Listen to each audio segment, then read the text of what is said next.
BA part first के विद्यार्थियों, ई व्याख्यान में आप सभी का स्वागत है।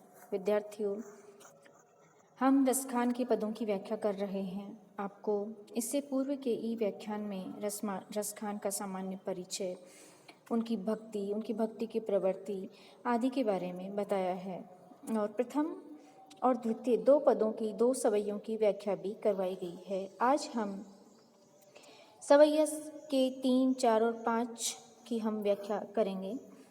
तो आपके समक्ष मैं सवैये का पाठ करती हूँ और आप ध्यानपूर्वक इनको सुने और समझने का प्रयत्न करें व्याख्यान के माध्यम से। विद्यार्थियों, आपको बताया गया था रसखान की भाषा है वो ब्रज भाषा है और उनके जो ग्रंथ हैं सुजान रसखान, प्रेम वाटिका और दान लीला, ये 3 ग्रंथ हैं। 3 उनके द्वारा रचित पुस्तक हैं। उनकी भक्ति है वो माधुर्य भाव की भक्ति है। कृष्ण की लीलाओं पर रचित उनके काव्य को ही रस की खान कह दिया गया है। तो ये जो मैं आपको पुनः आपके समक्ष दोहरा रही हूँ, इसका कारण यह है कि विद्यार्थियों, जब आपके समक्ष प्रश्न पत्र में जो लघुतरात्मक प्रश्न आते हैं उनमें इस तरह की बात पूछी जाती है, कवि की भाषा क्या है, कवि के प्रमुख ग्रंथों का नाम क्या है या इनकी भाषा क्या है, जन्म कहाँ हुआ और इनके को किसने संपादित किया है इनके ग्रंथ को। तो आपको इससे पहले जो ई व्याख्यान दिया था उसमें कवि परिचय में आपको इन सब के बारे में जानकारी दे दी गई है। तो आप पुनः उनको सुने और इन तथ्यों का स्मरण रखें। मैं आपके समक्ष पद का पाठ कर रही हूँ। सवैया 3, संख्या नंबर 3। काने भय बस बांसुरी के, अब कौन सखी हमको चाहिए। निस धोस रहे संग साथ, लगी सब सोतियाँ तापन क्यों दही है। जिन मोहि लियो मनमोहन को, रसकानी सदा हमको दही है। आओ मिली सबे सब भाग चले, अब तो ब्रज में बांसुरी रही है। बहुत सुंदर और गोपियों की बहुत ही सरल सुंदर भावना का, सपत्नी के डाह का इसमें वर्णन किया गया है कि विद्यार्थियों, आप जानते हैं कृष्ण और बांसुरी और मोरपंख ये उनके व्यक्तित्व के अभिन्न अंग हैं। हम कृष्ण की छवि या चित्र की मुरली से परे, बांसुरी से परे या मोरपंख से परे कृष्ण की कल्पना भी हम नहीं कर सकते। तो यहाँ पर जो ब्रज बालाएं हैं या गोपियाँ हैं, कृष्ण की सखियाँ हैं, उनको इस बात से बड़ी आपत्ति है या उन्हें बड़ा विरोध वो अपने आप को बड़ा असहज सा पाती हैं कि क्या यहाँ पर एक सखी दूसरी सखी से वार्तालाप कर रही है कि हे सखी, अब तो कृष्ण दिन रात ही उस मुरली के साथ ही रहते हैं और लगता है उस बांसुरी दिन रात कृष्ण के साथ रह करके हमको जलाती रहती है। तो यहाँ पर उस भावना का वर्णन किया, स्त्री सुलभ उस प्रवृत्ति का वर्णन किया गया है जो अपने प्रियतम पर एक अधिकार चाहती है। लेकिन यहाँ पर बांसुरी है, वो बांसुरी भी उन स्त्रियों को, उन गोपिकाओं को नहीं सुहा रही है कि ये भला दिन रात कृष्ण के साथ क्यों रहती है, कृष्ण इसके साथ हैं तो वो हमें महत्व नहीं दे रहे हैं, हमारा सानिध्य कृष्ण से कम हो गया है। उसी प्रसंग का यहाँ पर वर्णन किया गया है कवि के द्वारा। एक सखी दूसरी सखी से कह रही है, ब्रज की एक स्त्री दूसरी स्त्री से कह रही कि काने भय बस बांसुरी के, कि हे सखी, अब तो कान्हा मनमोहन श्री कृष्ण जो मुरलीधर है बस में नियंत्रण में हो गए। किसके नियंत्रण में? बांसुरी के नियंत्रण में हो गए हैं। अब कौन हम सखी हमको चाहिए कि सखी अब हमारी कौन कामना करेगा, हमें कौन चाहेगा, हमसे कौन प्रेम करेगा, हमारे साथ कौन रहेगा। अब तो श्री कृष्ण के साथ जब बांसुरी दिन रात का है, एक पल भर को, क्षण भर को भी वो दूर नहीं होती है। ठे सखी, भला अब हमारी चाह, हमारी कामना, हमारा प्रेम बहुत कम हो जाएगा या समाप्त हो जाएगा, क्योंकि मुरली ने, उस बांसुरी ने श्री कृष्ण पर एकाधिकार स्थापित कर लिया है, अपने नियंत्रण में उनको ले लिया है। निस्ध्वंस रहे संग साथ, लगी ये सोतिन तापन क्यों दही। अब कह रही कि वो तो दिन और रात आठों पैर श्री कृष्ण के संग साथ लगी रहती है, किसी भी समय क्षण वो उनसे पृथक नहीं होती है, उनका अभिन्न अंग बनी हुई है। तो हे सखियों, अब बताए ये हम उस बांसुरी का जो स्त्रीलिंग के रूप में उस जैसा हम सपत्नीक ताप सोतिया दह हम क्यों दहें, क्यों सहें हम। अब ये हमारी सहनशीलता से परे है।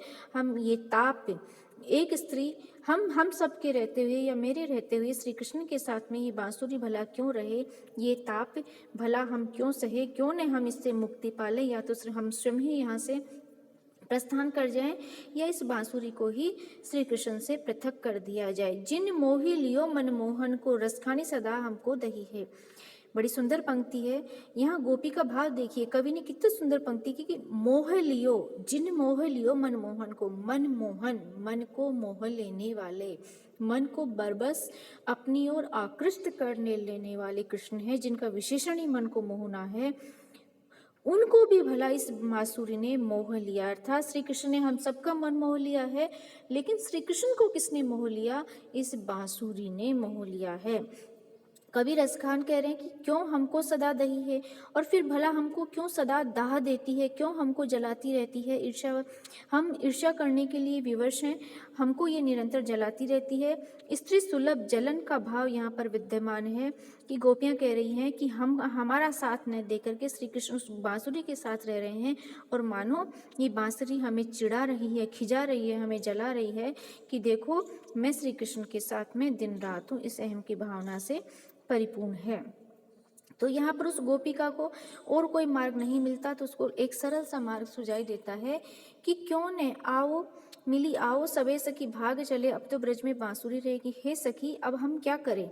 ये दिन रात हमें हमारे नेत्रों के समक्ष कृष्ण के साथ लगी रहती है, बनी रहती है, निरंतर उनके साथ, उनसे पृथक नहीं होती है, और हमें ये सोतिया दाह देती है, हमें जलाती रहती है। तो भला हम क्या करें? हम भाग चलते हैं सब मिल करके। तो अब तो लगता है कि ब्रज में हमारे लिए कोई स्थान ही नहीं है, ब्रज में तो अब इस बांसुरी ही रहेगी, क्योंकि श्री कृष्ण स्वयं उसके वशीभूत हो गए हैं, पूर्ण रूप से उसके नियंत्रण में है, उसके आधिपत्य में है।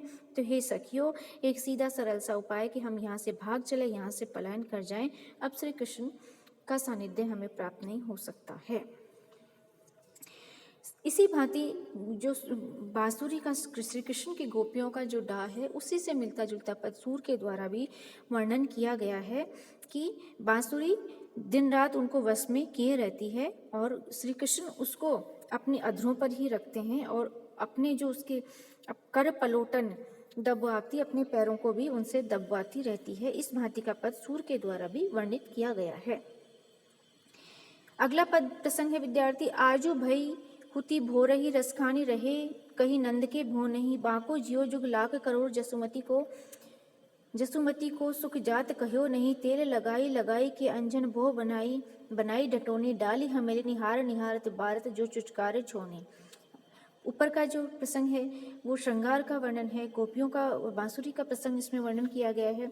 नीचे ये वाला पद है, इसमें इस सवैये में इस रसखान के द्वारा वात्सल्य रस का वर्णन किया गया है। माता बाल कृष्ण को किस भांति स्नान आदि कर करके उनका लाड दुलार करती है, स्नेह करती है, उनको तैयार करती है भांति भांति से, उसका इसमें वर्णन किया गया है। तो एक सखी दूसरी सखी से कहती है कि हे सखी, आज मैं भोर होते ही नंद के द्वार पर गई थी, नंद के भवन पर गई थी, अर्थात मैं नंद के भवन पर मैंने वहाँ क्या दृश्य देखा उसका वर्णन यहाँ पर किया गया है कि बाको जियो जुग लाख करोड़, जसुमती को सुख जात कहोनी। बाको जियो, उनका जो कहना है वो लाखों करोड़ों वर्ष जिए, ऐसी वो शुभकामनाएं देती है, ऐसे आशीष वचन कहती है सखी स्त्री गोपी की। और जसोमती का सुख तो वर्णन अवर्णनीय है। माता यशोदा श्री कृष्ण के लाड दुलार करती, उनको स्नान उपटन तेल आदि लगाती हुई जो जिस भांति जिस आनंद अनुभूति को वो माता अनुभव कर रही है, उसका तो वर्णन शब्दों के माध्यम से किया ही नहीं जा सकता। अर्थात वो माता स्नेह में डूबी हुई अपने लाल के दुलार कर रही है, अपने बेटे का दुलार कर रही है। काना का तेल लगाई लगाई के, तेल उपटन आदि करती है, मालिश करती है, के अंजन और नेत्रों में अंजन करती है, भुओं बनाए ढिठोटनी, और छोटे बालक को जैसे एक माता स्नान करती है तेल आदि लगा के भौं में, सिर में, केश राशि में, तो उसके बाद में वो डिटोना लगा देती है एक भौं में कि उसके कहीं एक काला टीका लगा देती है कि किसी की बुरी नज़र इसकी सुंदरता पर नहीं लगे। डाली हमेली हार निहारत, और हमेलिनी स्वर्ण की गोल गोल मोतियों का मनकों का बना हुआ हार, उनके बहुमूल्य हार उनके गले में डालती है। और उसको निहारती है, बार बार उनको चुचकारती है, छोड़ने अपने नन्हे शिशु को बार बार वो चुंबन लेती है, पुचकारती है, दुलार करती है और स्नेहवत ममत्व भाव से परिपूर्ण होकर उनको निहारती रहती है और एक आत्मिक आनंद की अनुभूति वो माता यशोदा वात्सल्य रस से भर करके करती है। तो प्रस्तुत पद में वात्सल्य रस का बहुत सुंदर वर्णन किया गया है और माता यशोदा के ममत्व का, स्नेह का, वात्सल्य, लाड दुलार का और उनके आनंद अनुभूति का, एकात्मिक अनुभूति का इसमें वर्णन किया गया है। वही ब्रजभाषा का सौंदर्य है और अनुप्रास अलंकार की छटा यहाँ पर विराजमान है। अगला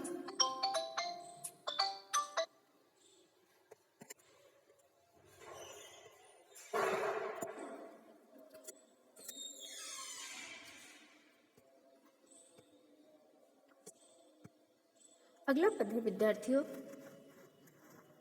लोक की लाज तजी जभई तब देखो सखी ब्रज चंद सलोनो, खंजन मीन सरोजन की छवि गंजन नैन लला दिन होनो, रसखान निहारी सके जो समारी के जो तिय है वह रूप सुठोनो, बहु कमान सो जोहन सो बेदत प्राणी नंद को छोनो। नंद को छोनो, नंद का पुत्र, नंद का शिशु, नंद का बालक अर्थात पुत्र श्री कृष्ण का प्रभाव कैसा है, उसका सौंदर्य कैसा है, उसका वर्णन यहाँ ब्रज की स्त्रियां या ब्रज की गोपियां करती हैं।